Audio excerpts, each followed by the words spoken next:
আজকে যারা নারী অধিকার বলে আন্দোলন বা চিল্লাপাল্লা করতেছে তাদের অধিকাংশ কি নারী? এটা দেখতে তো একটা পুরুষের মতো লাগে। ট্রান্সজেন্ডারকে প্রমোট করে, সেকুলারিজম, সমাজে অপকর্ম সব কিছু এদের দ্বারা করা সম্ভব বা করে।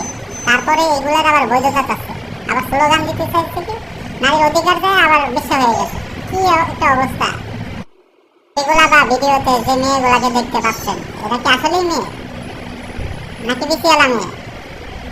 এরা আসলে সমাজের অপকর্ম করবে, এটা আবার বৈধতা চাচ্ছে। আর এখানে কিছু পুরুষ দেখলাম, এই পুরুষগুলা এই যে মেয়েগুলা দেখতে পাচ্ছেন, এগুলারে এই নোংরা পথে আনার জন্য এরা একমাত্র দায়ী। আর এদের কারণেই এই মেয়েগুলো আজকে এরকম অবস্থায় গেছে। ফ্যামিলির কোনো কথা শুনে না, এবং কি আপনার পারিবারিক শিক্ষাও থেকে